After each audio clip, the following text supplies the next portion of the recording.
Thank you, Brother James. I see you there. Truly appreciate you being patient with your brother. So yeah, we're back. And so give me 1 second to find my sister here. All right, that's done.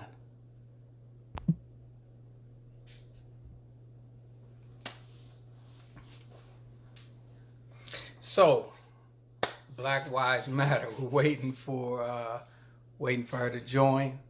Um, but let's really get to it.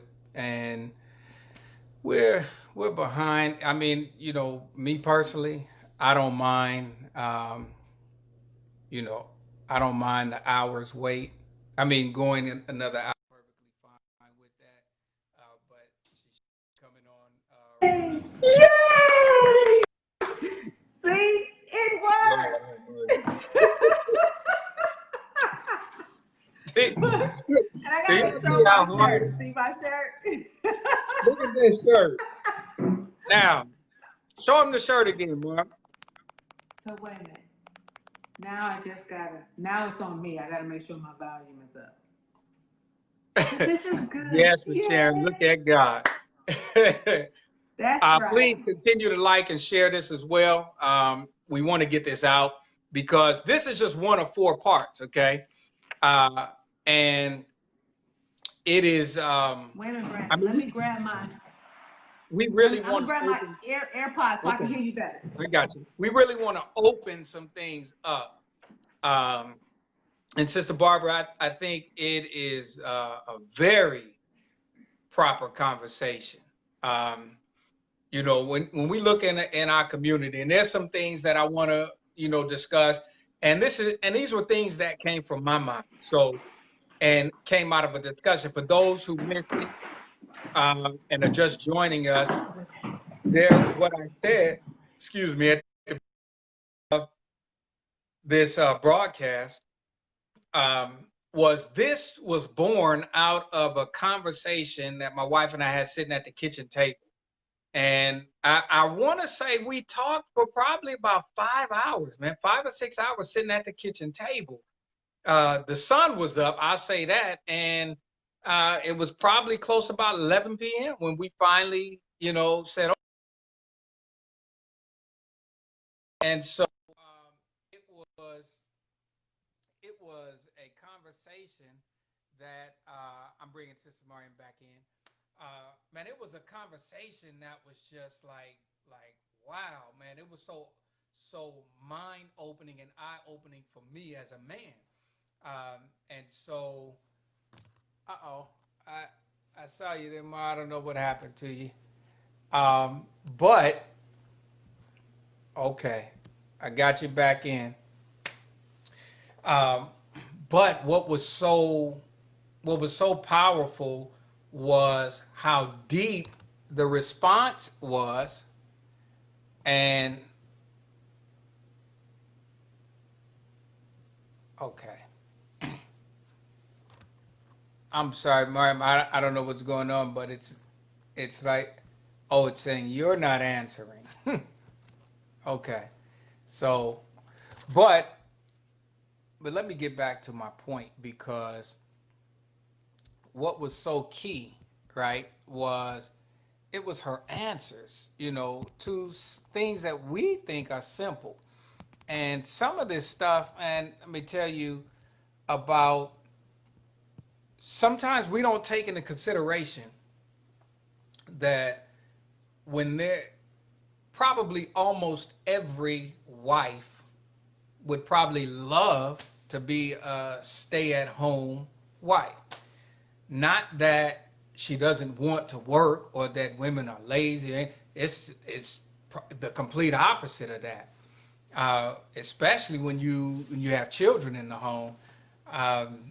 That is a job. And I had my children one time for 5 weeks straight, all 5 of them for 5 weeks straight, and I knew then there, I never ever wanted to be a single parent. I was like, this is crazy.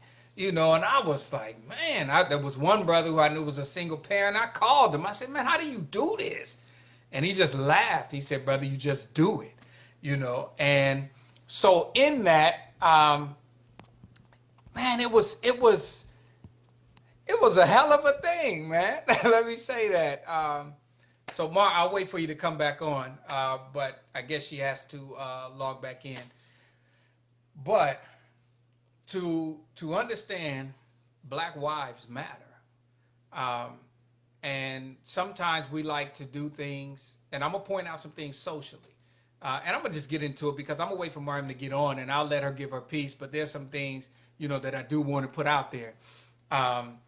But in understanding that, sometimes, like I said, we like to play house sometimes. You know, we just live together. You know, old folks used to call it shacking up, you know. And sometimes, you know, the shacking up, we'll call it, you know, we'll say, I see you, Mark, you coming. We'll say, no, why get married? Why do we even have to get married? We don't need it's this, that, and the other.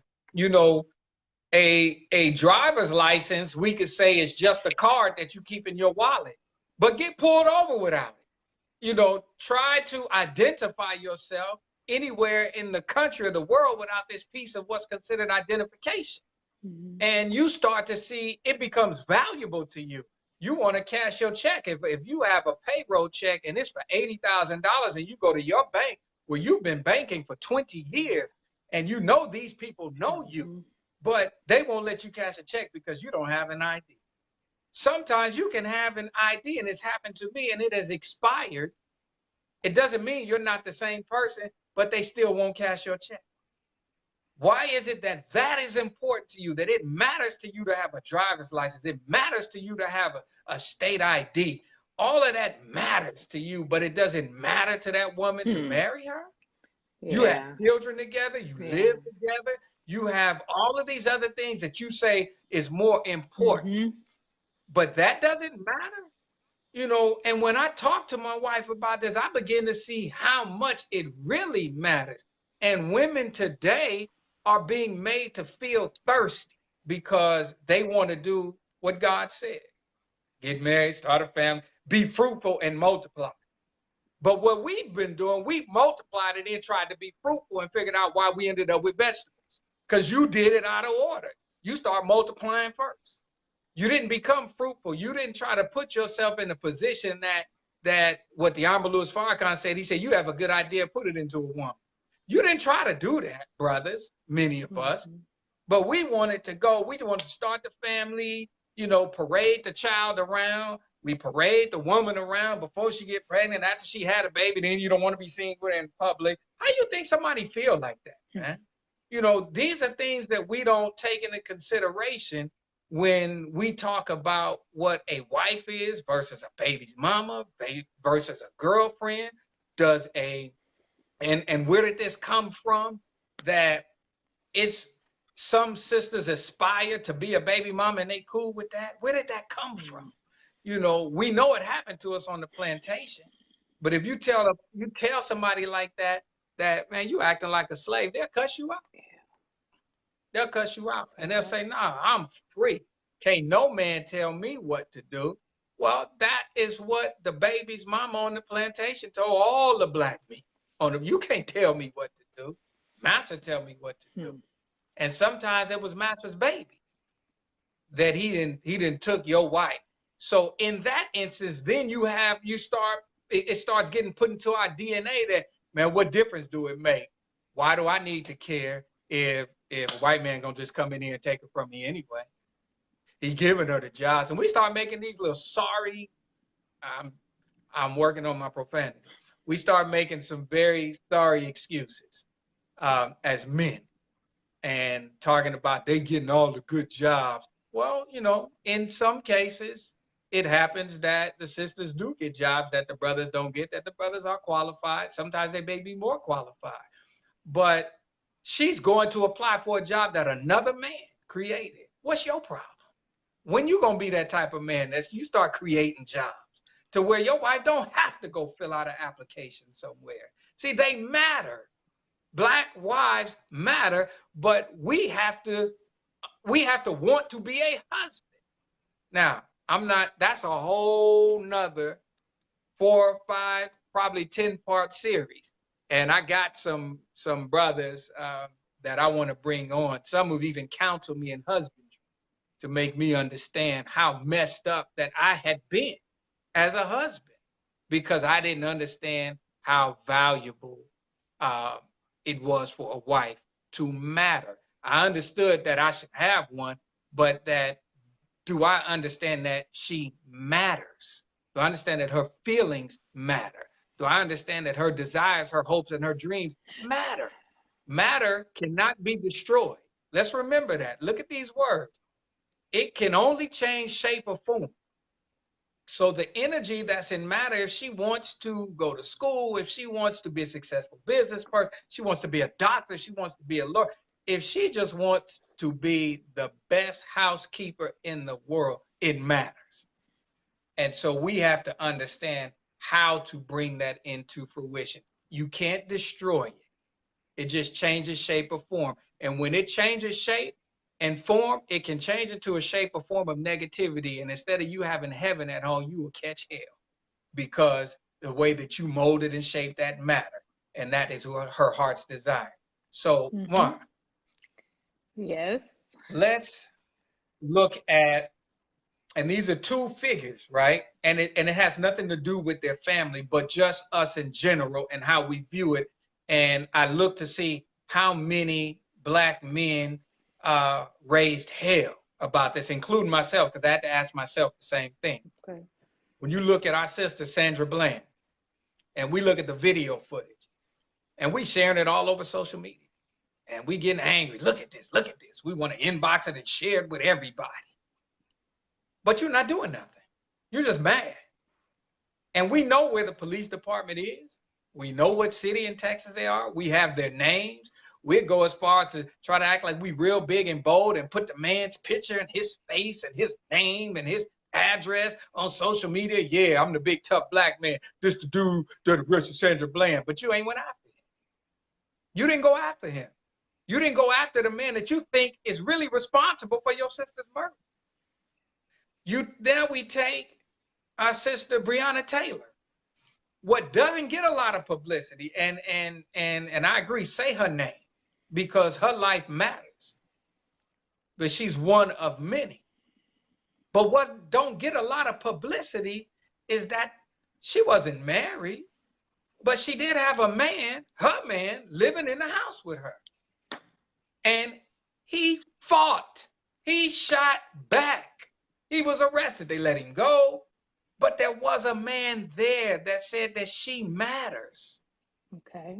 And he put his life on the line to take some lives for his woman. And we all say we'll do it, but he did it. But we're not giving him the attention. And not that, and let me be clear, he don't need more attention than her. But Black men got to understand that there is a role that we play in that our enemies don't want us to give attention to, and that is defending our women. So with that, Mark, what's your comments? What you got to say about that? About the Black women and the stance that the Black man took or did not take? That's all of that. You know that because it happened.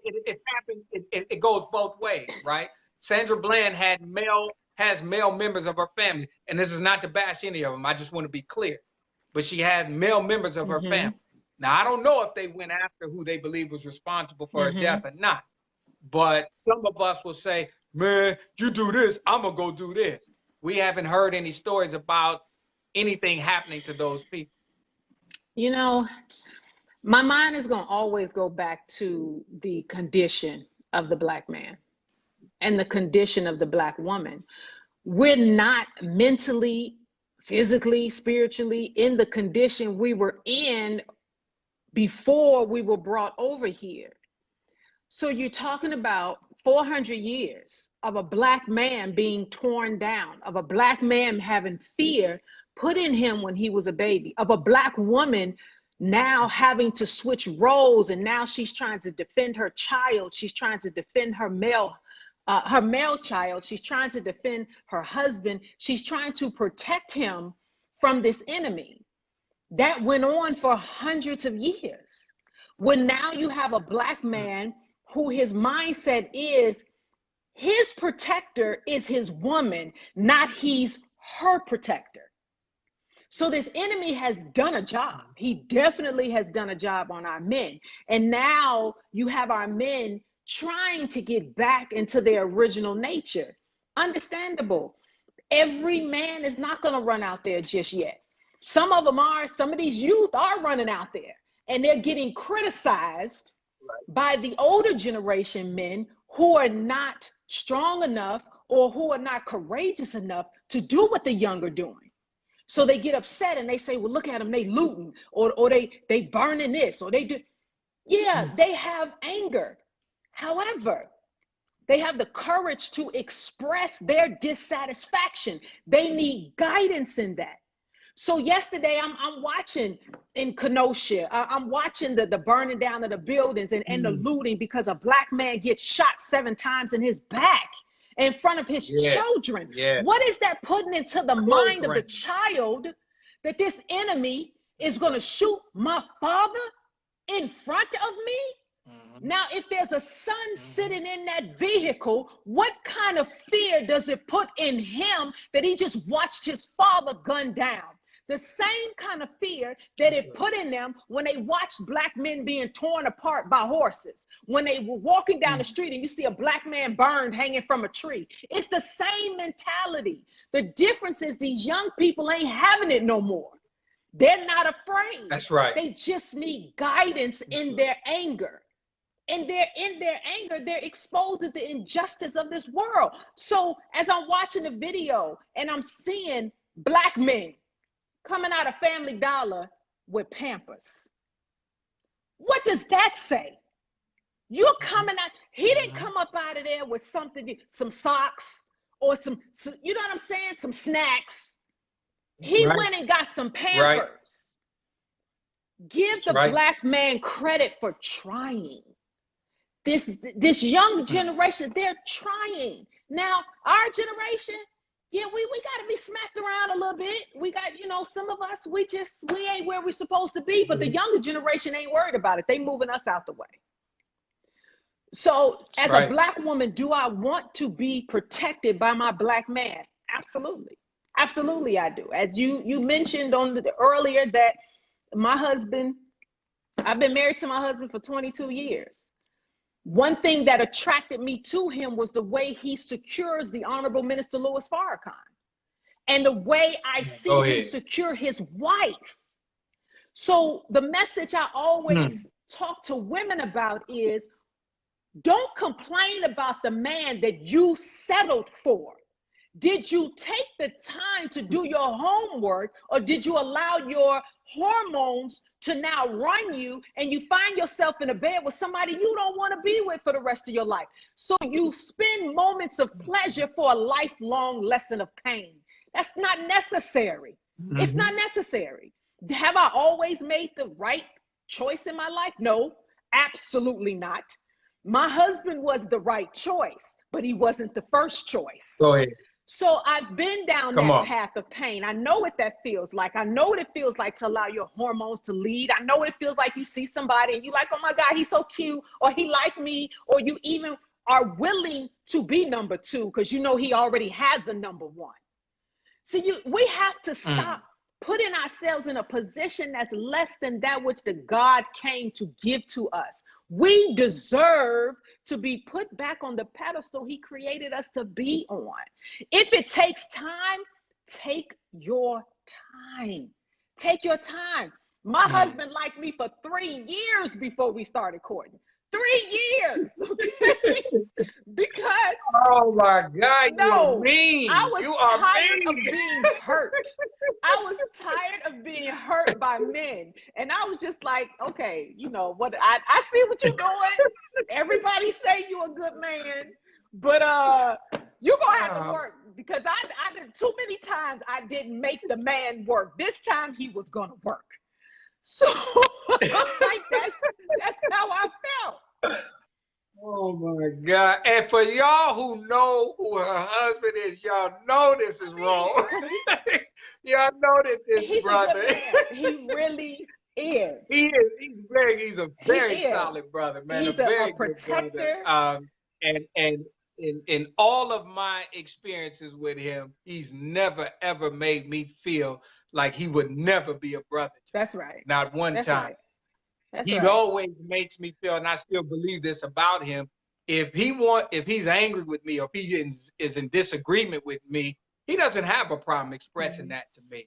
And he doesn't necessarily have a problem if I don't like it. Those are the kind of men I like to be around. And he's just one of those brothers. He You know? is. He's a soldier. He ain't no punk. And he's a Absolutely. protector, he's That's a right. provider, he's a maintainer. He's everything that a woman deserves to have. There are black men. And he's a big dude, y'all. Big old dude. But I'm like, there are black men out here. And I have to be honest. Before my husband and I got married, I prayed. I did a special prayer before I even courted my husband. And notice the language, because in the Nation of Islam, we don't date, we court. So before I even courted my husband, I prayed. I prayed to Allah. And I was just like, okay, I done made some bad decisions. And I promise y'all, this is how my prayers go. I'm very real on the prayer run. I made some bad decisions. And I was just like, Allah, can you bring me the man that you desire for me to have? I promise you I'll take care of him. I promise you I won't mess up my blessing. Wow. Because the choices that I'm making ain't right. And I'm tired of being in pain. But it was when I got to that point where I confessed. I got on my prayer rug and confessed that in truth, I was causing my own pain. Because I knew better. I knew better. I was raised in Islam. I was raised from the age of 10. I actually desired to have a husband because I knew how to take care of him. So my life, I wasn't looking for a boyfriend. I wasn't looking for a quickie, a one night stand. Those are situations I fell into because of my heart, because of the love that I have for the black man and my desire to want to take care of him, but he just wasn't ready to take care of me. So I had to go to Allah and pray. Allah, you equipped me like this. You created me, taught me, and trained me on how to take care of your God, because the black man on this planet is a God.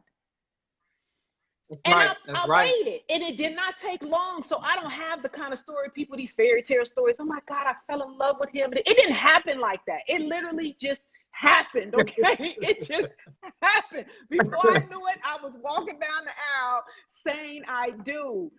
But I knew that if I waited for the man that God was bringing to me, I wouldn't have the things in a marriage that people have.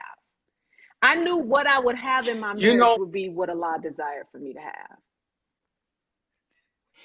And what you're speaking to is something that we also had this discussion with my wife, and I've shared it, and I've bounced it off of other sisters who are wives, to get their feedback. And so what you're speaking to is that there was a self-realization that you mattered. Absolutely. That to the point to where not only did you matter, but it mattered who you were going to be involved with. Because not just for the sake of that person, but for your own sake and sanity. Right. And that is something that, I would, it is also a part of the Black Lives Matter movement in my mind, right? What makes a woman accept these things, and you just spoke to it, that you some of them haven't gotten to the point to where they were fed up. So we still settling. With anything. Yeah, and it's with anything. We learn at different rates. That's right. Right? And so, for me, I'm 45 and I'm just now learning some stuff like, wait a minute, and I thought I had it. And I'm talking about this was in one conversation. And I saw my wife totally different after that. And I was just It like, man, happens. I'm tripping. It Like, happens. yo, I'm Moses, tripping. I mean, You Brother know, Brandon, I'm sorry, I don't mean to cut you off. Moses didn't even receive his assignment till he was 40. You know, 40, so yeah. the most honorable Elijah Muhammad, the reason why he said his believers are not supposed to celebrate birthdays is because we focus too much on the number. It doesn't matter when it comes into your life.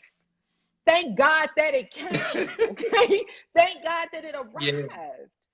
We're cheating ourselves out of life because of the way this world paints the picture of how it's supposed to be. No, it's how God designed your life. And if we get on that journey of understanding this is what the God has for me. I don't care about what everybody got to say. I'm not worried about my friends talking about, girl, but he really like you. Or girl, but he, look, where your man at? What kind of relationship you in? You got to check the people around you too, because too many people around us set us up and they put us in positions that now causes us to be victimized of pain. Women go through so much pain, and it's not to say men don't, but because the Honorable Minister Farrakhan said it's in the woman's nature to equal herself up to God, it's in a man's nature to compete with him. That's two different types of beings that you're dealing with. So the man has to be restored, and the female got to be reformed. So for us, we're in a life of reformation. We're trying to get back, while the man is naturally trying to grow back into the God that he is. If we understand how our natures complement each other, we wouldn't be in the situation that we're in. It's just like in Minister Ava's book, when Minister Ava was quoting the minister and talking about how Allah took 6 trillion years to create himself. After 6 trillion years, the very first thing he wanted to do was convey a message. He wanted to converse. So his first act of creation outside of himself was to create his companion. Women, do you hear me? The immediate creation after God created himself was us, so that he could converse, so he could have a conversation. That means that I am on the level of having a conversation with God. If you as a man cannot have a conversation with my mind, you're not coming from my God. Because my God created me to converse with him. That means water seeks its own level. Everything God creates, the base of it is water. So if water seeks its own level and he created me from that base to converse with him, to be his comforter, to be his companion, well, what level did I seek? I sought his level. I rose to his level. So we have to understand as women, when you see Muslim women and y'all want to cover yourselves, you want to be modest, you want to be, no, I want to be as God designed me to be. When you look at women in the Bible, they're covered. Mary wore a veil. All the women in the Bible had on a veil.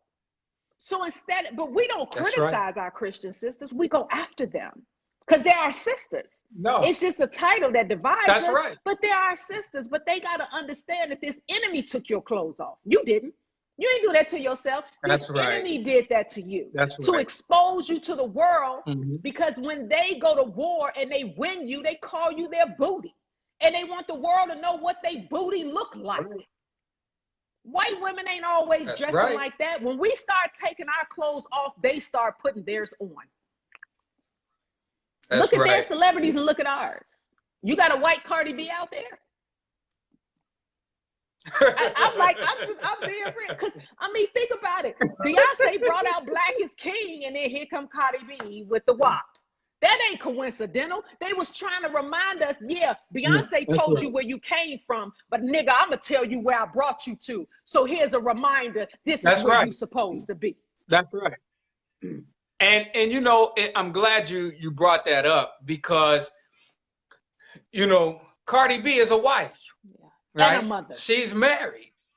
She's a mother. And so this is, you know, there's a cycle that continues to, we throw ourselves in, or we may be thrown in. And at what point in time will her husband stand up and say, enough is enough? I had that Enough saved. of Oh that. my God. Now, I had that same question. mind you, there's some things, and I'm not going to talk about our brother Offset, but I will say this with actual facts, that he is very aware of the teachings of the Most Honorable Elijah Absolutely. Muhammad. It's not new to Absolutely. him, and I say that, you know, from a very, very, very valid resource, and it doesn't discredit him, because he's in the world That's like all right. the rest of us, and everything that we may come and present to him and say, man, this is the best way to get it, it does not get him what he has right now, which is what most of us desire: the money, the home, the woman, the cars, the property, the real estate. You know, so it's understandable. He's no different from the rest of us. Some of us are worse than him, because we say we commit ourselves to this way of life and then turn around and do the exact identical thing that he's doing. See, so I can't hold him to that same level that I would hold one of us. Now, this is something, and I was talking to one of my good brothers, Brother Ron. I hope you are watching. I know you did have something to do. He's out in Los Angeles, and Brother Ron Johnson, we were talking, and in our conversation, he alluded to the how the scripture, and this is actually in the book of Genesis, chapter 3. It's 3 and 16 to be exact. But it says, unto the woman he said, and this is God speaking to the woman, I will greatly multiply thy sorrow and thy conception. In sorrow thou shalt bring forth children, and thy desire shall be to thy husband, and he shall rule over thee. Now, some of the translations actually says that the woman will try to rule over the man. For that same verse, it says that. Some of them are saying that she will try and usurp her husband's authority. If that is so, and if that is the proper understanding or translation of the word of God, then I'm saying, as a husband, and I'm saying to brothers who say, hey, Brother Ron, thank you. To brothers who say that they want to get married, I would marry her, but she always be. Oh, I got a Well, if response this for is that true, if this is true, right? She's supposed to be. Okay. That would mean that God put it in her nature. Now, I'm going to say what the Honorable Louis Farrakhan said. He said that a woman will always, and you said this too a few minutes ago, she'll always try to equal herself up to her husband. No, right? no, that's not But what I said. The minister said that it is in a woman's nature to equal herself up to God. It is in a man's nature to compete.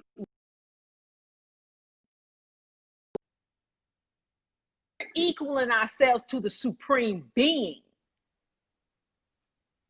let me ask you this. Now, I hear what you're saying.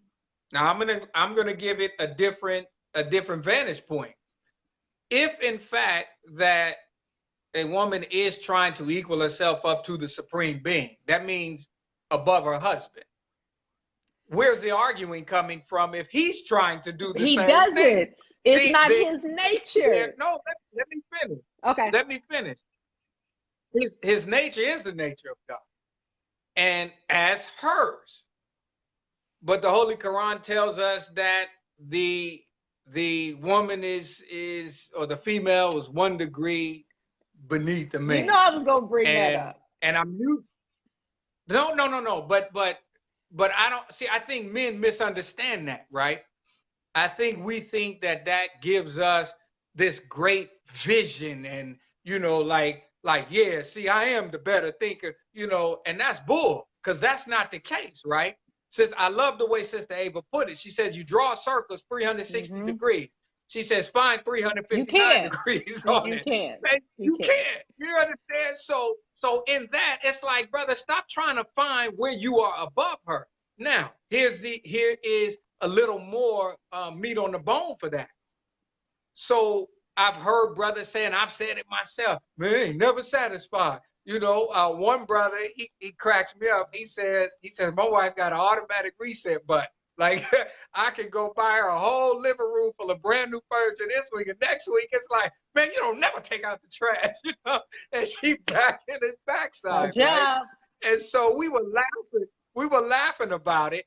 But if you really understand that as a man, if you're supposed to be the head of your home and you're supposed to be the leader of your home, and she is striving to equal herself up to God, and if she's going to be behind you, then she has to push you if you're not moving fast enough. Man, the leader is there first. You got to be there first. So she ain't getting on your nerves. And some of us, we take and I've done it, I'm guilty of it, we take a negative attitude and we say, man, let me go and do this because I don't want to hear her mouth. Well, is it that you don't want to hear her mouth, or is it that you should be doing it anyway? Yeah. Which one is it? She's just perfecting the God in you. If I agree. And if it's really that you don't want to hear her mouth, then why don't you want to do what you're supposed to be doing in the first place? What is it in you that does not make you say, she matters to my own existence? She matters to my future. She matters to my hopes and my dreams. So I'm going to prepare something in advance so that it is comfortable for her, so I can have fun. See, I think we just look at it and we look at it wrong. We look at it in the negative. When you say you in charge, that ain't authority means responsibility. If you don't want to be responsible, then don't take on the authority. It's just that simple. And it's harsh, but once you marry, man, you done already took on the responsibility. So don't be talking about you don't even have to be married. You don't want to do it. I mean, you lay down whether you took on that responsibility. I agree. I definitely agree, Brother Brandon. And I have to say this, because the two things, I'm gonna go back to that biblical, to the Bible point in a second. But also, when you start. And I'm sorry, really quick, please, you all, I want you to continue liking and sharing this. Please just continue to share it, because we do want more and more people to see this and drop their comments and questions in here. So please continue to share it. Thank you all for watching. When I look at the Black man and the condition that he's in, and we ask the question of, well, man, you hear brothers that say, I'd rather go with a white woman because I don't want to hear the Black woman's mouth. You hear a lot of NBA players that say that. A lot of Black women get put on the back burner, which is the design, again, of this enemy, because we're made to appear to be angry. When you think about the Black woman or the image of the Black woman, it's either a woman depressed or a woman with mental illness, a woman that's angry, but it's never the image of a positive, strong Black woman. Black women have been strong since the beginning. We didn't just become strong. We've always been strong. We've always been created the way that we are the mothers of our children. We are the helpmeets to our husbands. We are our own individuality. So in understanding those components, we also have to understand that the Black man is trying to get back into being a God. So in his mind, unfortunately, he does things out of embarrassment and out of competing with her. So instead of you complimenting my nature, you want to compete with me because it's your nature to compete with God. As the minister was explaining, our nature as a woman is to equal ourselves up to God. He was explaining that as the nature to care for him, as the nature to console him. Not that I'm trying to become him, but I recognize that I come from him. And that's the problem with some men. You have the X and Y chromosome. X and Y. You got all X's in one Y. Y determines you to be a male. That's it. That's that sex chromosome. It's only one. So you got one Y, but the rest is X's. We got all X's. So men have to understand that, yeah, you got a sensitive side. I'm not trying to call you gay. I'm trying to point out to you that I'm in you. If you stop denying yourself, you will stop denying me. Until the man learns to accept all of him, he's not going to accept me. I'm going to continue to be his competition. I'm going to continue to be angry to him because in truth, I am your reminder. You don't want to be That's reminded. what it is. That's And what it is. black women That's are what it fed is. up too. Black women are like, look, you're going to get it together. You're going to get it together, or I'm going to get it together for you. And I'm going to get it together for you part is the wrong mindset, because we out here making mama's boys and babying our sons, and you going to work and the man on the couch watching soap operas. And no, hell no. You got, the man should be going to work. And even if it takes two incomes for your home, fine. But we both going to have that income to take care of the home. So, and to go back to the biblical quote, oh, I'm so glad you brought up Genesis, because I love saying this, okay? I really, really do. Now, black men that want to blame it on Eve, and y'all want to say that it's Eve's fault, we are the downfall of man. That is a lie. Go into your book. God gave Adam. I don't even like apples. No, sir. God gave Adam the instruction not to eat from the forbidden tree.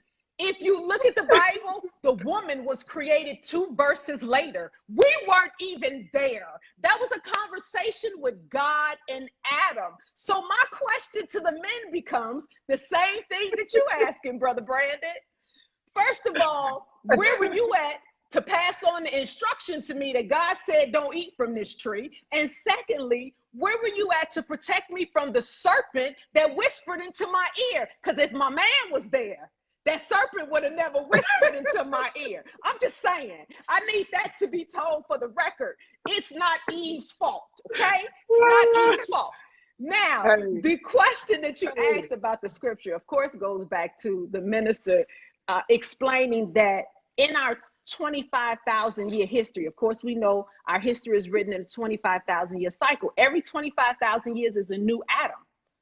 So when you're looking at the scripture that's telling you that Eve now is ruling Adam, well, that was history written in advance, showing that the path that we're on today, when the children start killing the parents and turning on the parents, and now you have the women ruling over the men.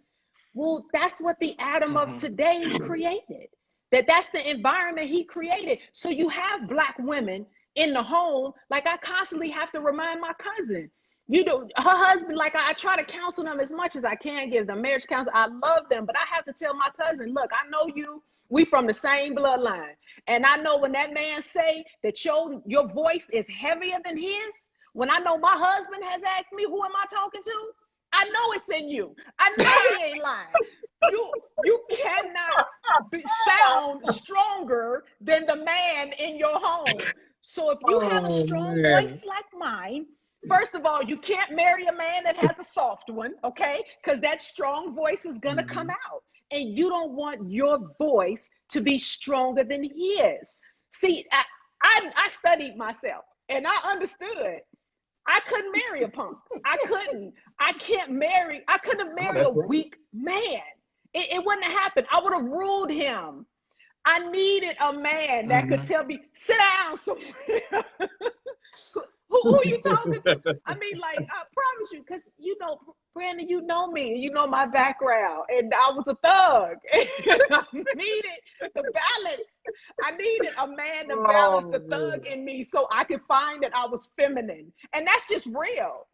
That's just real. That's right. I need it. I wanted to be what they call a damsel in distress. I wanted to know what that felt like. I didn't know what that felt like. I wanted to know, what does it feel like for me to be weak? Because it's okay. It's okay to be vulnerable. When you're God's girl, you're vulnerable to God. So if you're with a man, whether he's your husband or not, if you're with a man and you can't feel vulnerable with him, you're with the wrong man. You are absolutely with the wrong man.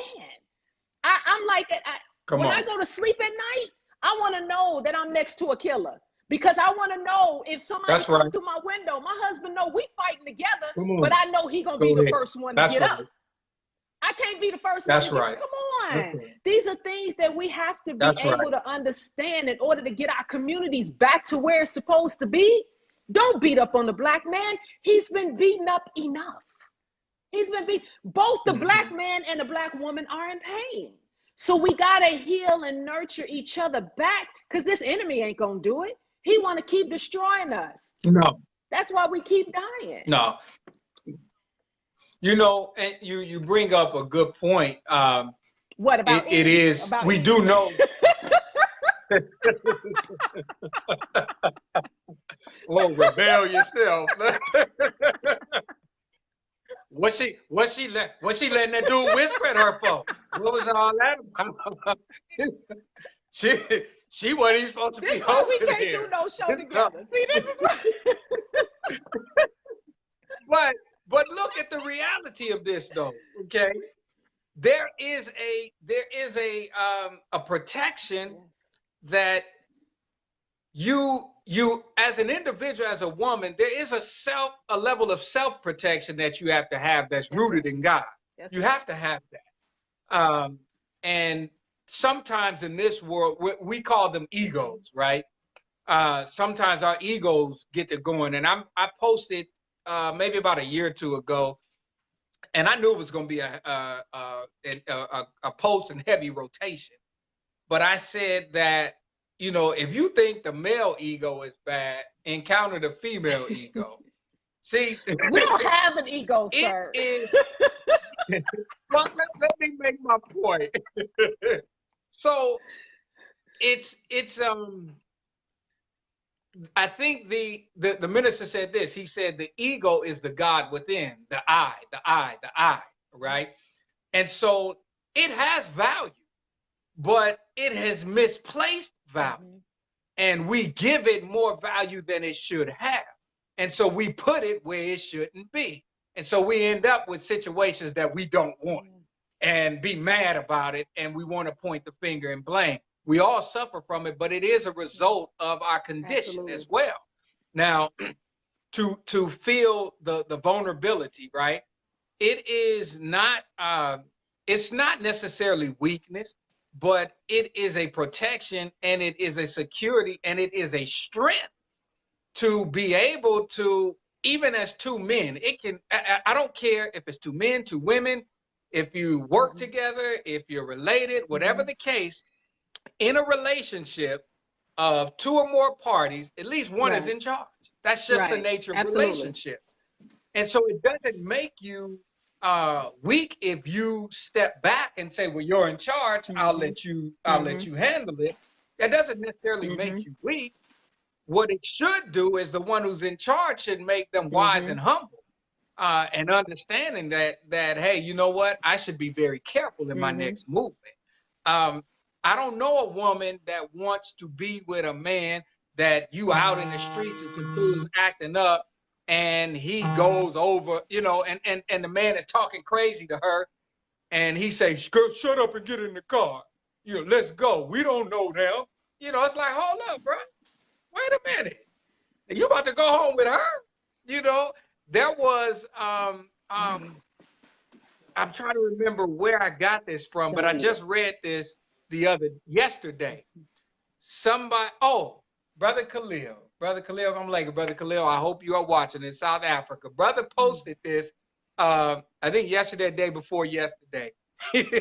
He said, my wife told me that if I ever hit her, I shouldn't eat that night. I shouldn't eat Why? dinner. Because she gonna knock his teeth out? I should be careful. Just saying. Just saying. See, that was that side of me. To be very careful. That was that side of me. Okay, yes. You know, but we say that, you know, and that's on the physical side. but you also have to look at it from the emotional side. You hit a man, you hit your wife emotionally, and then you want her to cook. You might Oh, want to be careful. absolutely. You know, it's just, and it's something I'm talking to Mm-hmm. me too. You know, and it's something we all have to learn. But it gets back to Black Wives Mm-hmm. Matter. See, when you have a girlfriend or a boyfriend, you do things that don't hold you, that you're not Right. bound to in the Right. relationship because the commitment Mm-hmm. isn't there. You can say it all Mm-hmm. day long, but even the Holy Quran tells us that when two parties are entering an agreement, write it down. Mm-hmm. See, it's not only for Right. business, but that's also your relationship agreement. So you want to get married, you want to enter this agreement, and you want to live as a family, and you okay, Right. write it down, Right. Absolutely. contract it, and have witnesses, Right. right? Absolutely. Because you're bound to that contract. So no, it's not just a Right. piece of paper. We can Mm-hmm. stop with that. You know, it's a commitment, and if you are truly committed, then what are you afraid to put it on Right. paper for? What is the issue with putting it That's on paper real. if you really Mm-hmm. committed to this? You know, um, where is the where do you become uh, in disagreement at?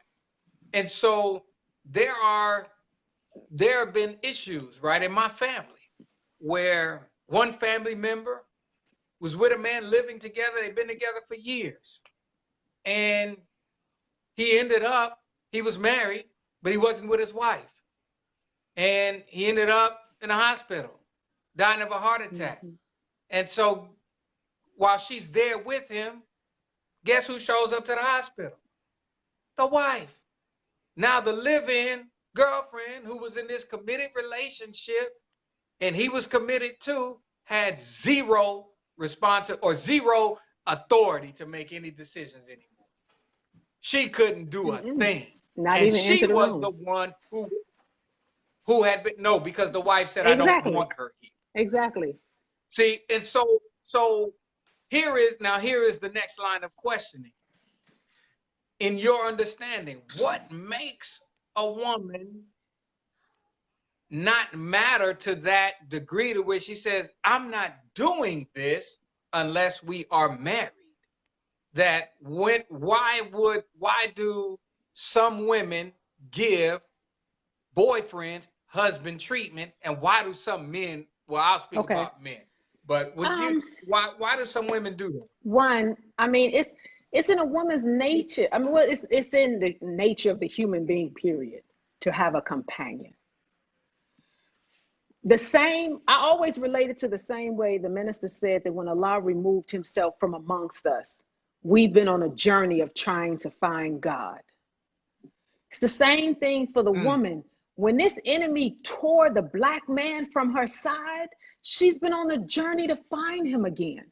She's been on that journey to find that love that possibly was missing in her life because she didn't have a father. She didn't have a grandfather. She didn't have good uncles. That love that's missing because it was not placed in her life, but she was created to have it. So she has this natural gravitational pull that she's looking for. So it's in a mm, woman. We have the ability to complement and to nurture the God in a man before he even realizes the God is there. Why is that? Because the woman carries the wound of creation. So we understand what mm, takes place in those 9 months, whether or not we have the power to be the be, and it is. No, God does that. But because we are granted to be the co-creator, there is a process, there is a feeling that takes place during that 9 months that woman now becomes attached to that child, that through that process, we understand now how to attach myself to a man. Now, even a woman that doesn't have children, but because she still carries a womb, because she still ovulates, because she still has a cycle every month, that is a hormonal process that stimulates in our mind what is it that we're supposed to have to complete that process. So you have women that are walking around in void and don't know why you feel so void. Because in your life, that man is absent even when he's present. That's just real. So I might settle for a boyfriend because I need this companion. And I might let him hit on me. You know, I may go through the abuse because nobody ever taught me how to love myself. If a woman takes the time to love herself, to fall in love with God, can't no man just walk in her life and treat her any kind of way. Can't no man just walk in her life, period. Because her relationship with God would be so strong that it's like he's your force field. So not only your force field, but he's your tuning in capability. So you can, I don't want to say it like this, but you really can see a nigga coming a mile away. It's just real. You'll be able to recognize him. Yeah. That ain't the one for me. Because you push that desperation to the side. The desire is still there. Absolutely. It's in your nature. But you took that nature back to the creator that gave it to you and began to master it. So you become stronger in it. So then you have men that'll say, oh, she thinks she all that. Yeah, no, almost cuss. See, Brandon, we on the same page. But, you know, because I'm like, yeah, I know I'm all that because I know the God that created me. And I know you're all that, brother. You just don't have a relationship with the God that created you. So it's like, come on, let's get it. You know, I love to see Black families. That's the next shirt. Black families matter. Absolutely. We matter. We exist. We're not an extinct. We're broken. We're incomplete right now, but we can be fused back together. We can be mended. It is possible. You know, so I mean, I love my brothers. I'm not a person to bash on Black men. I'm not like that at all. I just want the Black man to understand that the Black woman is a gift to him from God. Period. You can't extend your life through her. You can't create a child without her, without her incubating the child. The entire process. All you do is let your seed go. That's just reality. It's real. It's not diminishing you. It ain't devaluing you. It's not doing any of that. Your seed is very important, but understanding the process, she's important too. So you want to be careful who you put your seed in, because she got to nurture that baby for 9 months. You ain't a part of that process. You just trying to keep her happy and then taken care of. But during the process, she's going through the pain. Her organs are shifting. Her bones are shifting. She got to make sure she eat right. She has to go to the doctor for prenatal care. You should be there with her. You should be providing for her. You should make sure she has what she needs and ignore when she gets angry and cuss you out because it just might be too hot outside and she just hot. You know, just got to be understanding of the process, okay? You know, I got twins. So I'm still apologizing to my husband for stuff I said during that pregnancy, okay? But you know, it reminds me. Good man, I'm telling you. That reminds me really of a story. There was a guy I used to work with, and he said that when his wife was pregnant with their first child, her first pregnancy, his first child, and he would come home, he said she would be sitting in the bed sometimes crying. And he said, why? He said, honey, what's wrong? And she said, I don't know. You know, and she was just crying. You know, it's the hormones are real. all of the changes that all of the changes, you know, that take place. And so it brings me back to the statement, Black wives matter. See, the going to the doctor's appointments, rubbing her feet, putting her feet up, saying, baby, I got dinner tonight. You know, hey, don't worry about it. I'm going to go put them to bed or whatever it is, right? There is the physical of love. We've been made in this world to believe that making love only happens in the bedroom. Come on. You know, that is the act of procreation. But making love, meaning you make something, you take something that already exists and you mold it and shape it into something else that is of That's value right. to you, or it can be used or of something of value to Mm-hmm. someone else. So in making love, I have to not just make money to pay the Mm-hmm. bills, but hell, where the bills are being paid, got to be a place That's you want to right. be. That's You know, right. it's not Yeah. just, we can all live in the projects for $33 a Exactly. month, Exactly. okay? But who wants to Right. be there? You know, so the physical Mm-hmm. matter, the if my black wife matters, and Mm-hmm. she does, then that means that she herself That's is matter, right. and that her emotions, her feelings, everything about her mind matters, and I have to bring some physical manifestation into that. I have to help bring that Yes. forth of whatever it is she's That's feeling, right. right? Whatever it is. And so when we say Black Wives Matter, I want brothers to understand from a standpoint of this goes beyond a wedding band. This goes beyond paying bills. This goes beyond uh, driving a nice car. This is the clothes. Why? Because there are many women out there doing that by themselves that Absolutely. don't It have goes to beyond the material. already. Oh, Yes. absolutely. So, and I've said this before, that when it comes to relationships, in my Mm-hmm. opinion, that there is a sacrifice. And the largest sacrifice is not where you live, it's not what you eat, it's not what you wear, it's not what you drive, it's not how much money you make or how much money you Mm-hmm. gave up. Those are not the largest sacrifice. The largest sacrifice in trying to become one with someone is your ego. See, You have to slay that buddy the sometimes. I You know, becomes I mean, you we. got to put him in a chokehold sometimes. You know, like, hey man, get on out of here because you about to get us in trouble. You Yeah. know, it's like you have to and it's both sides. You know, we both have to do it, but I can't be if she Mm-hmm. matters, then I can't spend my energy and time trying to slay her ego. It maybe that's fueled by my ego, That that I ego is got to slay dangerous, her. man. You know, it's like where's this coming from, right? So now we get into, and I, because this is Chef Brandon, this is a Mm-hmm. cooking show. I gotta deal with how to eat to live and I cook to Absolutely. live.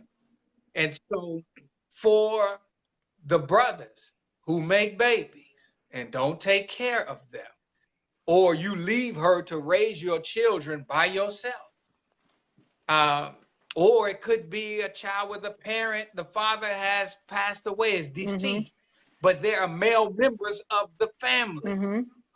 Somebody has to understand that she Right. matters and that she still has to be cared for, like a wife has to be cared Absolutely. for, because she is a mother now. Absolutely. She is a wife. It's your nature. It's in your nature. The responsibility is, I can't help you with that. That ain't my job. And there was a sister Barbara posted earlier. I want to make sure that this Mm-hmm. goes out. There is a class for this, Oh, sisters. yeah. There is a class Yeah. for this all over the world every Saturday morning. So Mark, can they hit your They page up and get they can. information for They that? can. Yeah. They can. Okay. And there's a class for women, and it don't matter if you're single, married. It's just the What doesn't fact that you're a matter if you're woman. a mother or not. It's the fact That's that you're a right. woman, and you can contact the sister about it. But there's a lot of information. There's no way in the world I could give you. And so now, when a woman has to go to work, see, we will make the baby. We'll say that's my baby Mm-hmm. mama. Man, I take care of my kid, Mm-hmm. and we like to throw that one around. They dress real nice in it, but you don't live there. You're not trying to Right. live there. You're not even trying to put them in an environment and move them in with Right. you, but you claim to take care of them. Well, what kind of care? So if she has to go to work to make sure that bills are Mm-hmm. paid, Mm-hmm. then and she got her own bills. The children have to be cared for. we really not given the amount of money that's necessary to take care of the whole home. So what do we expect for our children to eat that we claim we take care of? What are we expecting her to do? Are we expecting her to come like Big Mama Medea and go in that kitchen and, spend them 2-3 hours? But she done worked 8 hours already. She done drove an hour just getting there and back. So she been gone 9.5, 10 hours. If she got to stop by the store, if she got to go to Walmart and get some notebook paper for school assignment because one of them didn't text her, if she got to go do whatever it is, right? She's probably gone 10 to 11 hours a day. And what do you expect them to eat by the time you look up? It's like, it's 7 o'clock. Mama, we hungry. Well, depending on that house, they may have eaten already. And if they don't know how to cook properly and eat properly, what are they eating? We know what they eat: noodles, potato chips, That's true. junk. That's true. Whatever the case is. And so now we have to look at the health of families when there is a wife in the home versus the single mother. Because it's hard enough on her to just maintain, man. That's hard enough. Let alone have to be the protector of the home. Now she got to assume his responsibility. And she got to protect the children and herself. And now we possibly can't think that she's supposed to, make this 7-course meal. It's like, where's this coming from? No. Man?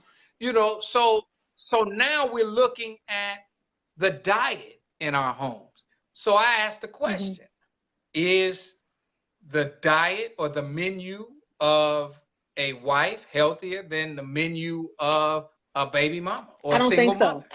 I don't think so. It all depends on the woman's background, whether she's single, whether she's a single mother, whether she's a wife. It depends on her upbringing. What's her background? What does she know about cooking? And that's why we go into the community and teach of courses that you can do if you're a single mother. If you're a wife that works, so you and your husband coming through the door at the same time. The minister said if she's sharing the responsibility of maintaining the home, you got to share the responsibility of what she's responsible for. So if you all are coming through the door together, so you have, and like you said, no, you don't have to do a 7-course meal. You have Sundays that you may want to have your big meal. I remember my grandmother's house. Sunday was the big meal. Monday was the leftovers. Yes, indeed. You know what I'm saying? Like, you set it that way, and then you do smaller meals during the week. If you in a Muslim home, we cooking bean soup for the week. So it's not just, for the entire week. So whatever you eat, you getting some bean soup with that, okay? This dinner tonight, y'all getting soup salad no, but you got some soup and you got whatever that meal is. So you do it to complement you. And the more you fall in love with what you're doing, the more you will push yourself to get it done. You love your children. You want your children to be healthy. But first, you got to love yourself. Are you willing? Because that's one of the things we learned in our MGT class, even in how to take care of husband. The first thing we had to learn was how to take care of yourself. Because if I don't take pride in the meal that's being placed on the table, that I'm putting this meal on the table for me first, then I may put anything on the table. Because the Honorable Mrs. Farrakhan said, you cannot love somebody more than you love yourself. It's impossible. So you got to focus on how do you love yourself, then you'll treat your children better. Then you'll be able to treat your spouse better, your boyfriend, I don't care who it is, significant other, whatever. But you got to love yourself first. So you learn how to make these creative meals, because going to Burger King, and my thing is we all out here struggling. How can you afford to go to Burger King and McDonald's every day? Explain that to me, because I worked for child support for 10 years. And I've seen the cases on the table where women saying, I need more money, but you eating out every day.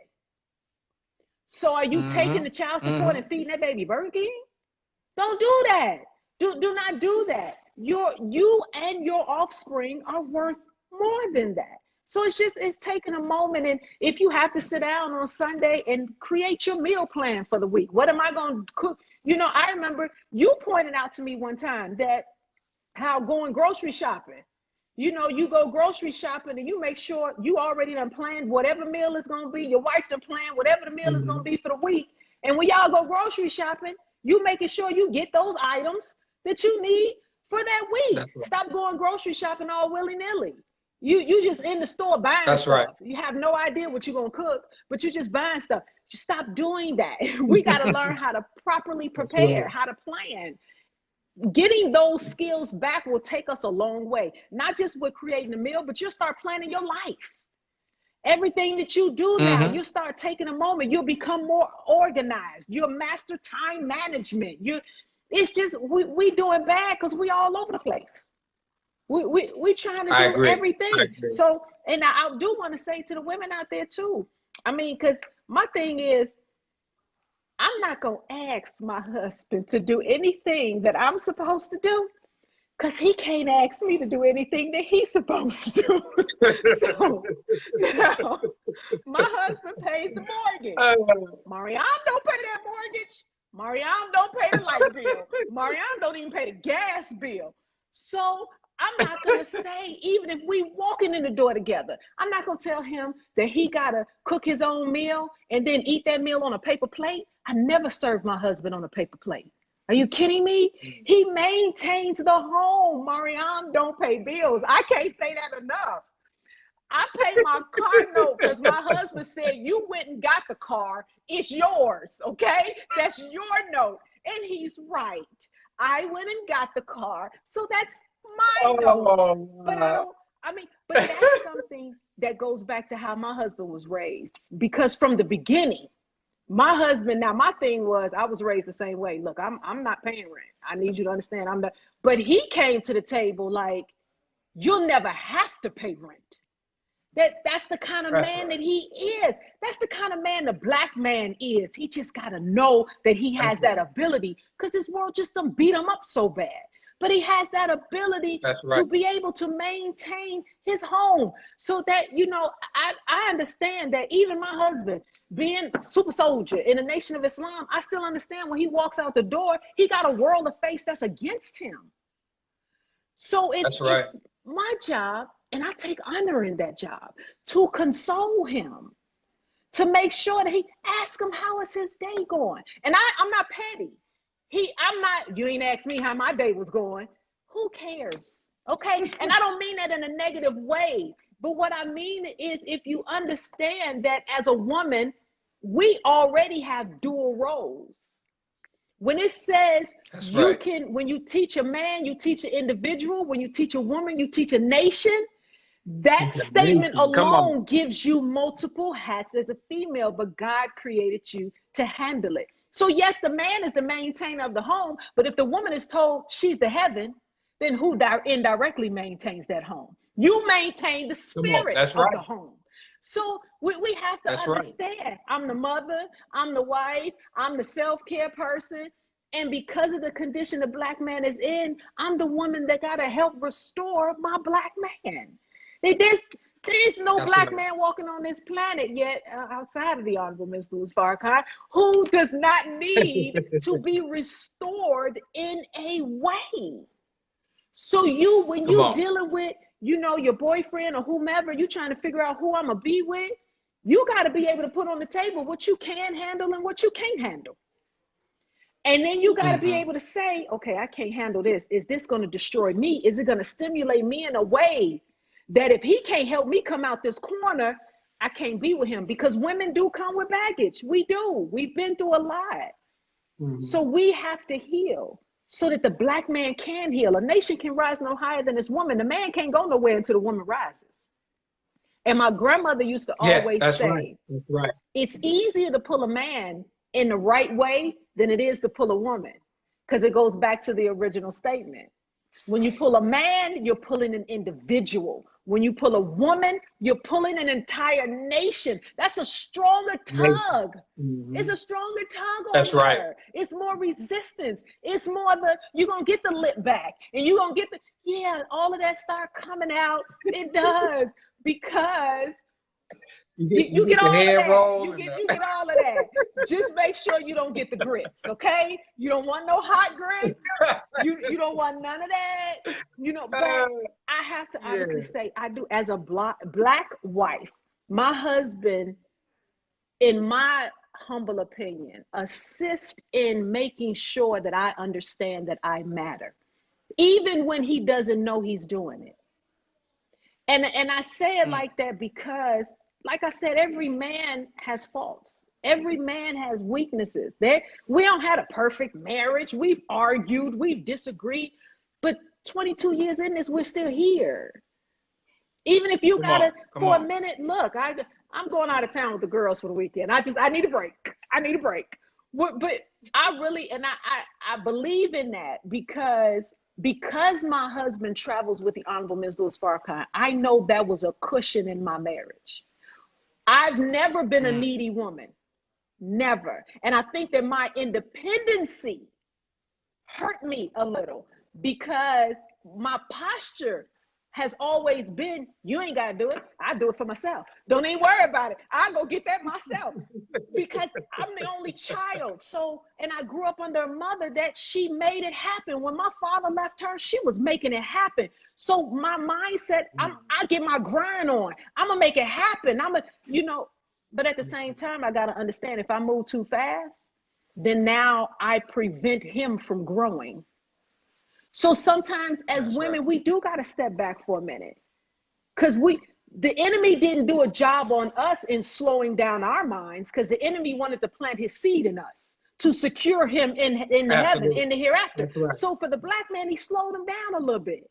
So sometimes we do got to step back and, you know what, baby, you go ahead, you take it. I'm going to take this step back and I'm going to and it'll pay off. Trust me, it pays off. But we have to have that patience in his development. And y'all know, as women, we can cut you with the tongue or we can love on you with it. It's this either or. It's this either or. Hey, let me tell you, because my mother was a Ginsu samurai. Let me tell you. Just saying. We got some skills. Anybody that knew my mother can tell you, and that was actually one of the character traits I inherited from her. And so I have to be very, very careful. And I've learned some hard lessons as a result of that. We working at the restaurant, man. Look, I upset a lot of people with my mouth. You did. I was trying to help you, Brandon. And even when I could have been given mercy, I wasn't, because they was like, oh, no. Now we got you.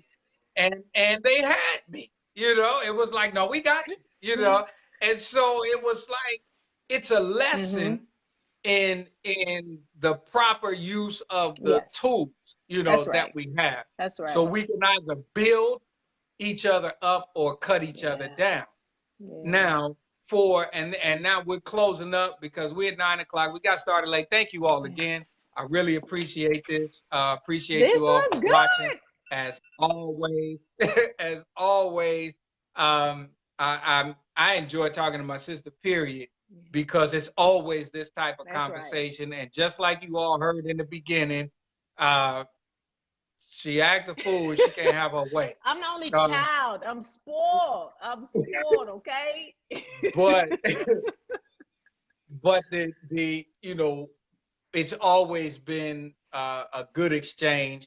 And even when we worked together, it was days we ticked each other off, but give it a day or two, we right back at it, and now we ganging up on somebody else. That's very it's true. Just the nature of our brother and sister relationship. It really is. It is. And so now, and we Aries, right? Hey, Aries hey. Now in speaking to how you care for your husband. Now this is for the brothers, because I want us to understand that putting the proper value on a black wife mattering, and that she does matter. Brother Terrell benefits because he shows you and tells you with his actions that you matter. Yes. it's a benefit. I benefit That's right. from it. You know, I can, as a chef, Mm-hmm. and you know, I love cooking. No matter how much I love Mm-hmm. cooking, I'm Mm-hmm. gonna cook, Mm-hmm. right? But I'm still a man. And I still want my wife to cook for me. I want to Yeah. sit down at the table and I want to boast and That's brag, you right. know, with the fellas like, man, my wife made the best food. And That's and right. and thank Allah, I'm so happy I was blessed I had several items that I can say, you know, put my wife up against yours. She's smashing your wife in. You know, that's a blessing to Yes. me. But I wouldn't get that if I make her feel like she doesn't Mm-hmm. matter. I wouldn't get that. So, Yes. what are some of the things that Brother Terrell, like, you know, he can request, and no matter how you feeling, he gonna get it, you know, in the kitchen. You know, what are some of the things that, you know, like, man, I lay this out for him, and it's gonna make his night better. You Mm-hmm. know, he had it rough or whatever it is. What's some of his favorites that he gets? What's the benefit of this black man understanding that his black wife matters when it comes to that kitchen He table? loves salmon. And he's not picky. He's not picky.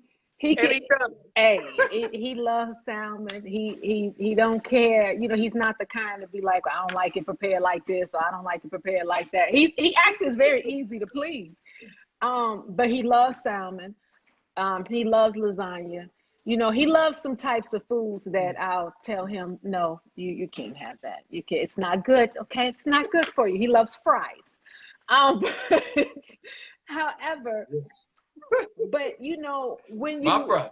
when you love someone, you learn how to cook for them, where even in the foods that they love, you can make it and it won't hurt them if it's something that's no good for them. I learned that from Sister That's Aisha. right. Because I Allah. mean, Sister Aisha, I don't care. Like, I've eaten cakes, all kind of stuff that and I'll be like, you sure that's not in there? Are you sure that ingredient is not in there?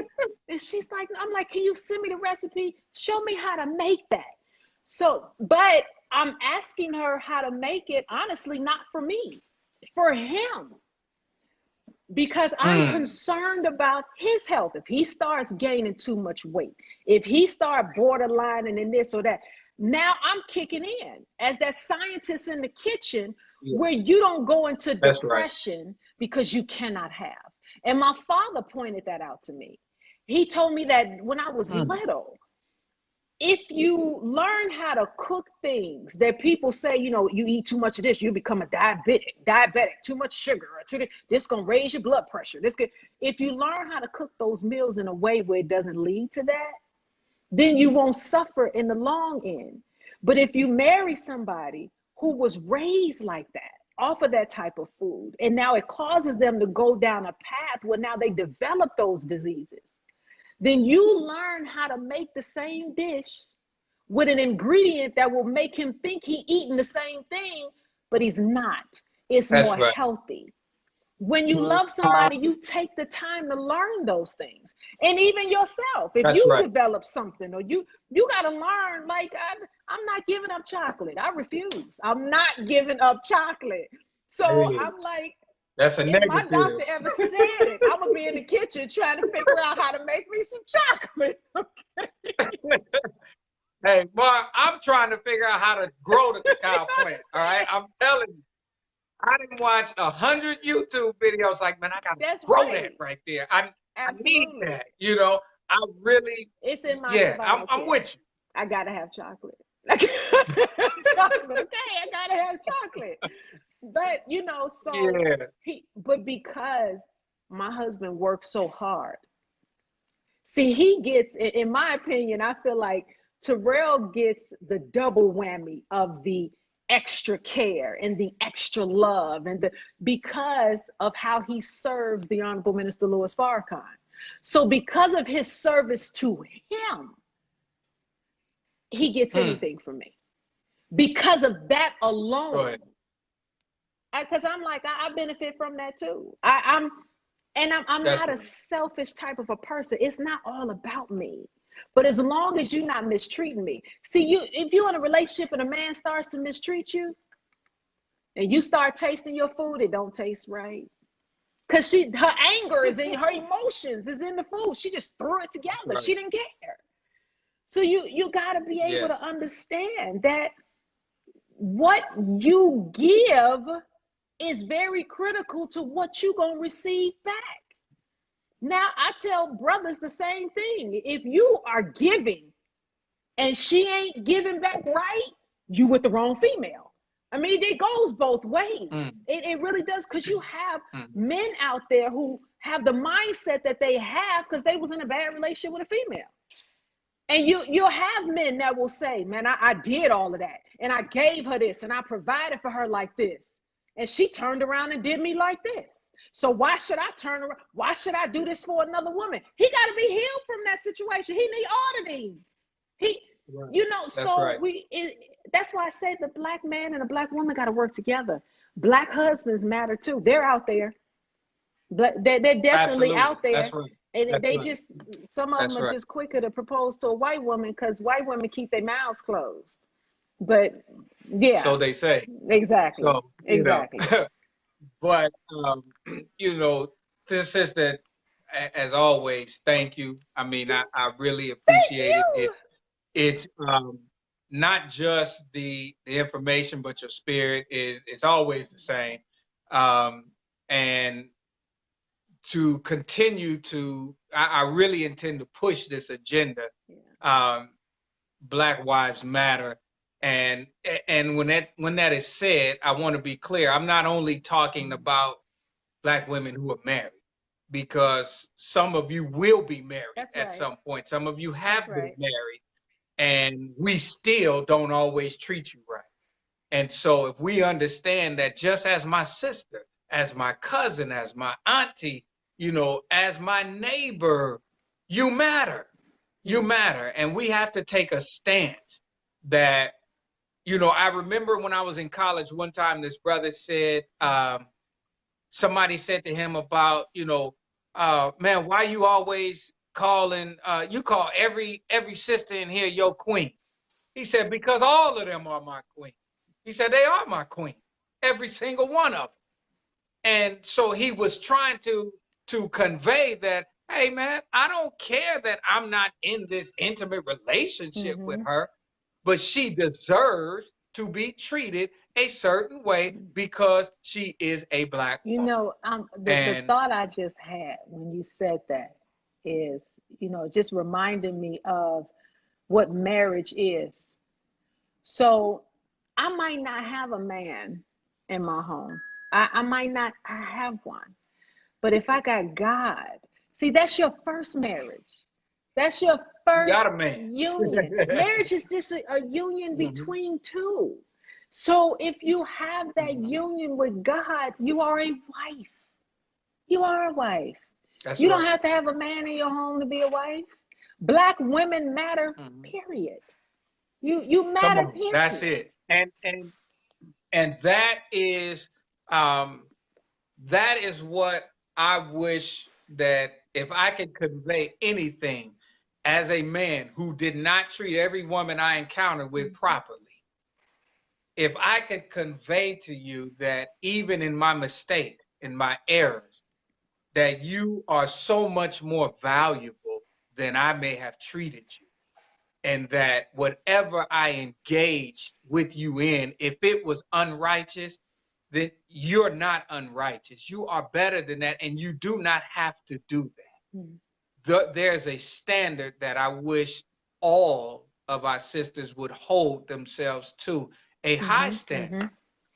And forget about the brother that says, you think you too good, you think you stuck up, you think you this. Sometimes, brother, you don't believe you are good enough, is what it is. So you don't even attempt to be the man that she desires. And she can very well be the woman for you. But if you don't attempt to be the man that God wants you to be, because she's looking for God in you, then that one will go by and you'll keep writing this same sad song and story. Man, ain't nothing out there. All these women, all they want is this. All they want is that. You know, hey man, go settle your mommy issues. Come You on. know, I don't know what they are. You know the pain, but we all got some pain. I got pain from previous relationships like anybody else. But I don't let my pain Mm-hmm. rule me, and I don't let it That's right. rule my decision making when it comes to what I Mm, want out of that's right. marriage.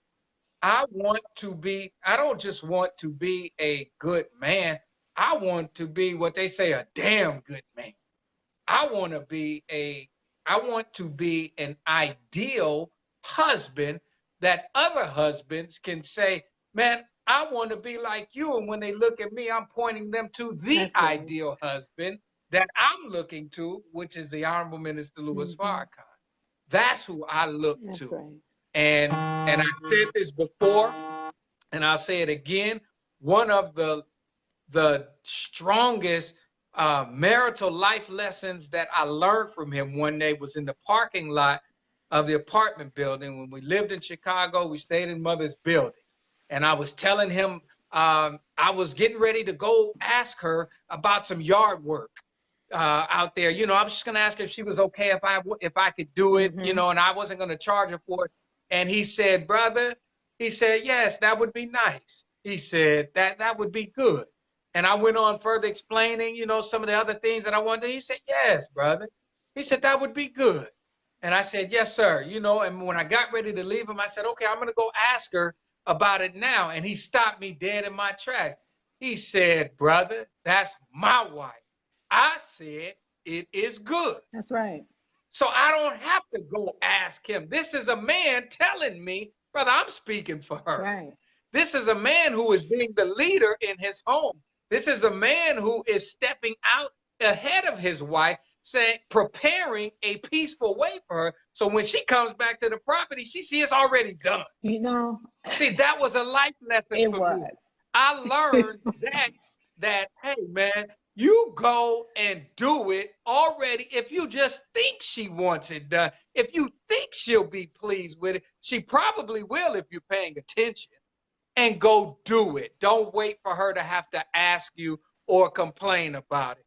That was a lesson, man. I pray a lot. I take to my grave and I use it for the benefit of myself and my home because it stopped me dead in my tracks and I never tried to wrestle with that anymore. I was like, wow, that's a man. But You you know, know what else and he that said, was? you know, I mean, he said it with a smile. because he loves you and he's training you and he's rearing you. He's Yeah, shaping you and forming you. But it was I mean, beautiful just training. in that statement Absolutely. alone, that's also a lesson for men to understand. And for women to That's right. understand. That man said, that's my wife.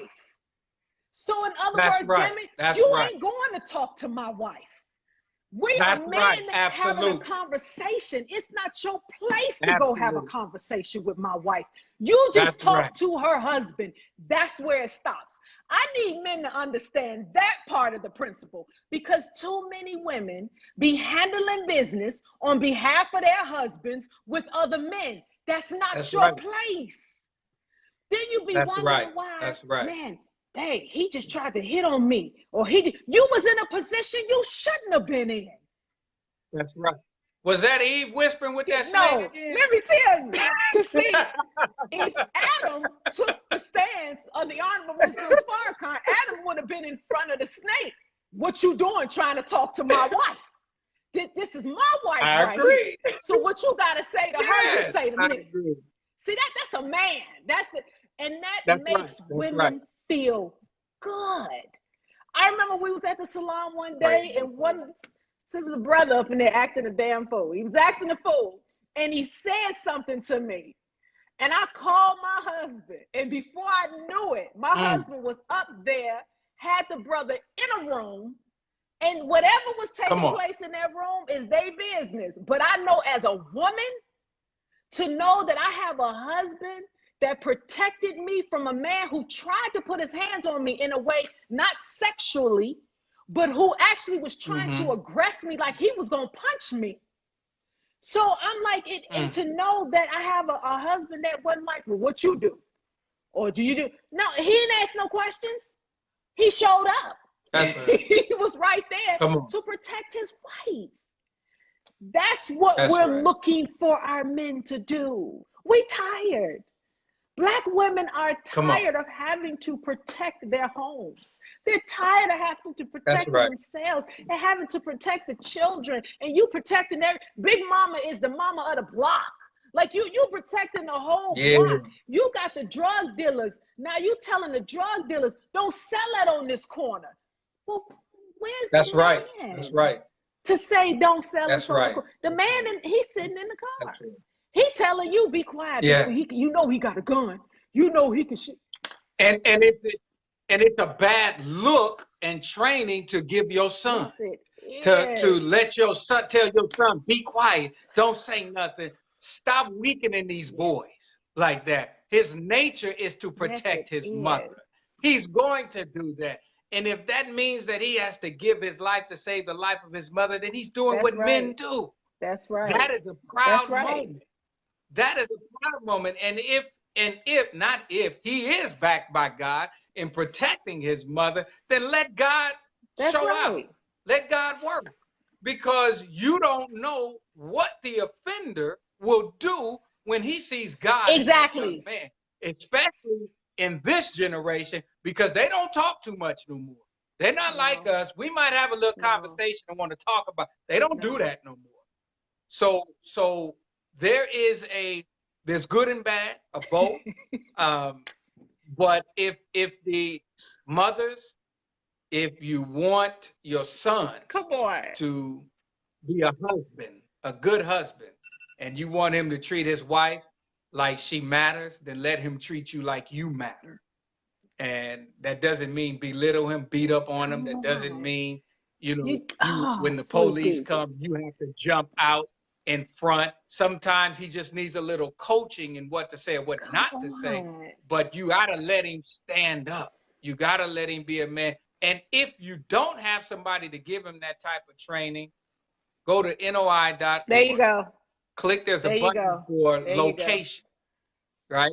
There are locations, and you can go on there and find a city nearby to where the FOI, the Fruit of Islam, it is the men in the Nation of Islam, and it is the name given to the military training of the men who belong to Islam in North America.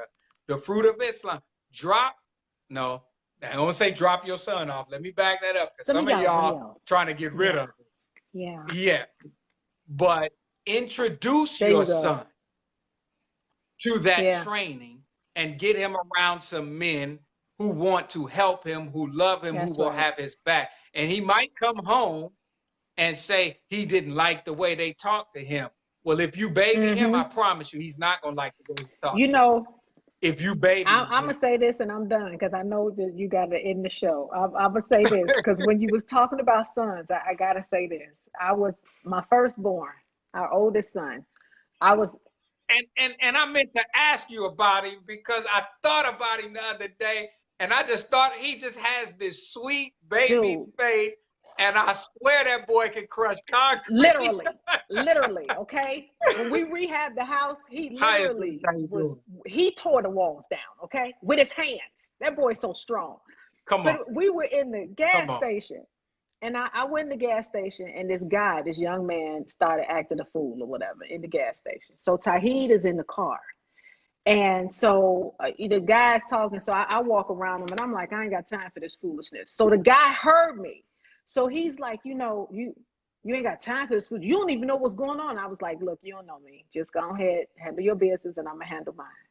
So he goes out the door, and he telling his guy, whatever, and I'm coming out. So I told Tahid, this guy, he was giving me some little mouth or whatever inside the gas station. So the guy calls me a B. Now, at that point, Tahid Tahid like 6'4", 6'5", he about 320. So Tahid is like, and he has no fear. So Tahid is like, before I knew it, he was my protector. And that's right. But this is the part that really tickles me. Now, of course, I was like, all praise due to Allah, because I saw my husband come out and our son. We get in the car. The guy was, his friends was like, man, like looking at Tahir, like, you see how big he is? Like, we got to go.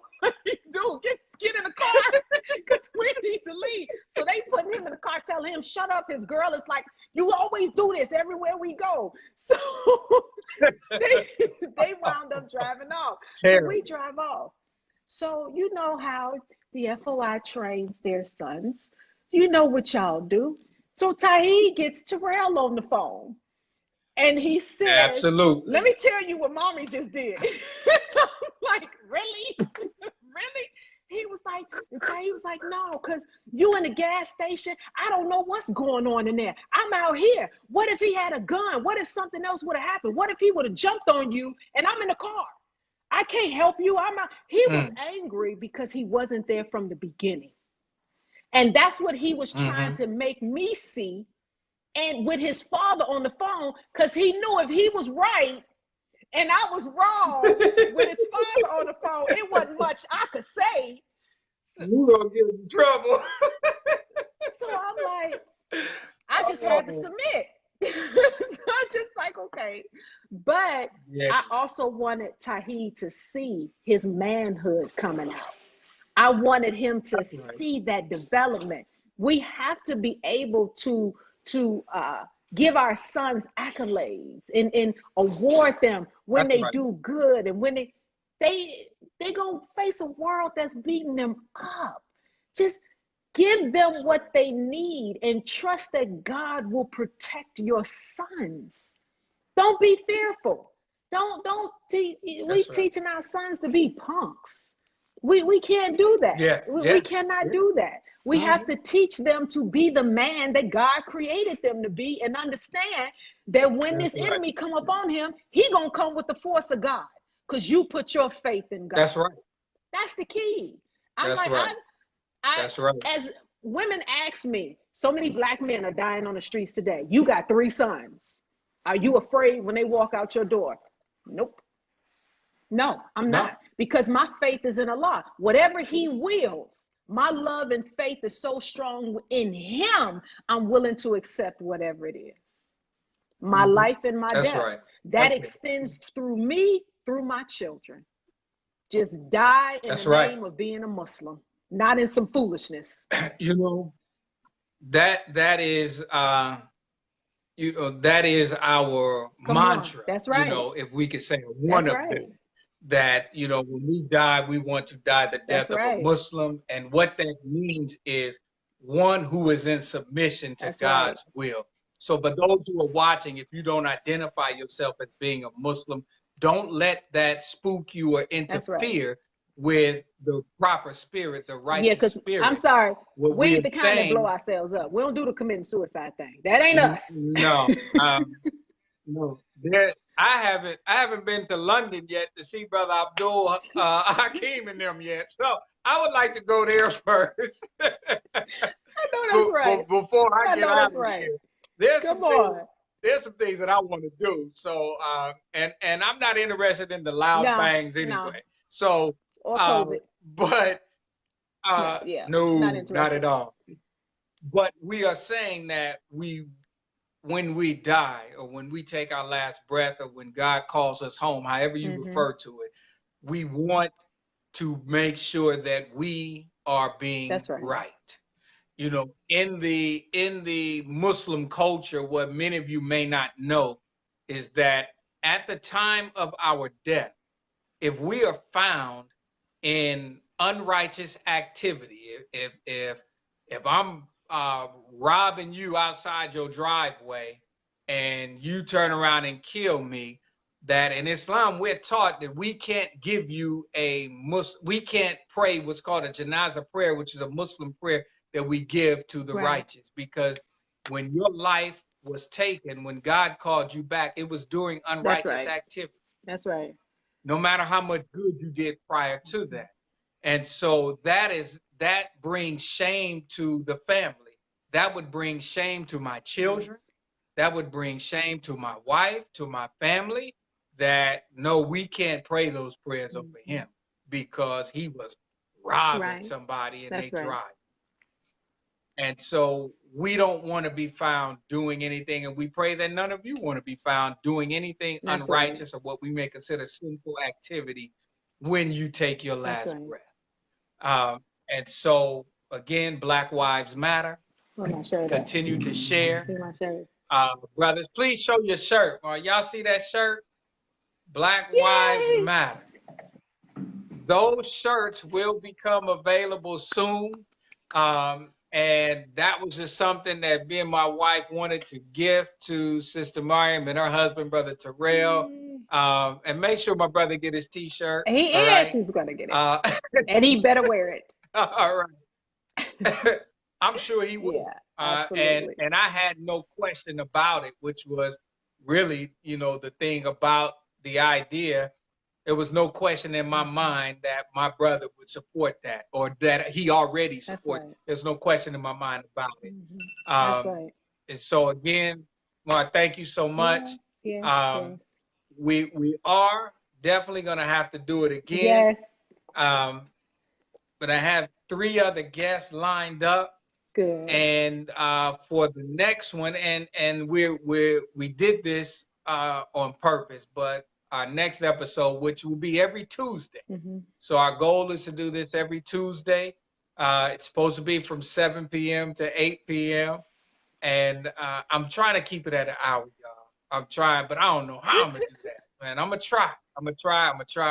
Absolutely. But next week, we had a very special, beautiful guest.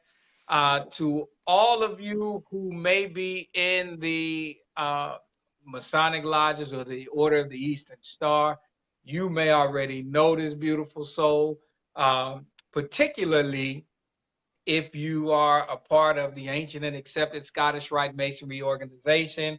If you come out of California, Texas, this is the National Supreme Assistant Grand Matron, Sister Audrey Mann. And what that means is that there are, I believe in the thousands, over 1,000 women who are come up under her leadership and her example. And this is, when we say the Order of the Eastern Star, some of us kind of get spooked out based off of what we heard, but I know better than that. And how do I know? Because this is one of my mother's very best friends. She was there when I was born, in fact, and I never get tired of hearing her tell stories about when I was a baby, stuff that I didn't know. But she is our next guest, and I want you all to come back next Tuesday, invite all the Masons, all the Eastern Stars, everyone, because she is going to give you her expression of Black Lives Matter. She is in the ministry for church at Friendship Baptist Church in Dallas, Texas. She is also to me, she's a financial guru. And I'm telling you, brothers, if you think all you need to do is make money and don't know how to do it, you better get you somebody like Sister Audrey. Man, listen what I'm telling you, man. You don't want to miss this. And to hear her story about her and her husband, my Uncle Billy, when you hear their story and how they wrote out what works for them. Man, we talking over 30 years. So 38 years right now. And we, to be married 38 years in this world. That's a blessing. That is really a blessing. And when you talk to them, they're not ready to stop. They're still not where they want to be. So it's such a beautiful thing. You all tune in next Tuesday, same time. And go get my book. We're going to work out the technical difficulties. We're going to work out the technical difficulties as well. Thank you. I'm glad you reminded me. Gotta get the book. Right? Yes. The power to change generational pain. And I read this myself, and I'm going to continue to support. I'm going to continue to promote it and push it. When I tell you that no matter what her resume says and her bio about how she's dealing with women and children, as you can already hear, this information is good for men who want to be right and want to have the right relationships with their wives, their daughters, their sisters, and their mothers. It's a beautiful book. I'm telling you, man, go get the book, because Black wives matter, and they can't be a wife if they don't have a husband. So, brothers, you matter too. Just want to thank you again so much. I love y'all, and may Allah continue to bless you. You too. I got a shout out also, Rasharon. Thank you for joining. Rasharon is the owner of Built Different Fitness. So you go on there. She has a Facebook page. You know, some of us, we not buff. We ain't got big arms. Some of us, we not real skinny. Some of us, you know, we not necessarily fat, and we may not be thick. We just built different. So if you want to get your workout on, go visit her page. Wow. Okay. Built Different Fitness, and she got gear on there. She also has Queens Up. Queens Up is her apparel line. We've gotten some of the t-shirts, we've gotten some of the mugs, but she is really pushing caring for women. All right. So it's all in line with what we're doing. And y'all go visit her. Rasharon, come back on and drop the links to your pages on there, the websites, everything where they can order the product. And we've ordered it several times, shared it with gifts, but it's a beautiful thing. Don't forget, you all, our other sponsors. We need you to like and share and follow the drive-by weddings in Dallas. As people still want to get married, they made plans and they can't because of certain things, but drive-by weddings in Dallas will come to you. They'll come to your job. They'll come to your house. They'll come to the grocery store. They meet you at Walmart, all right? And will marry you right there in the parking lot. Wow. $55 to get it done. So we're not letting COVID get in the way, all right? So go on there, like that page, and continue to like and share our page as well. If you can't take the heat, hey, you know the rest. All right. Thank you all for tuning in, and may Almighty God Allah continue to bless you all and bless you to prosper with peace and mercy in your life. I love you. Thank you. This is your brother, Chef Brandon. We out. Peace.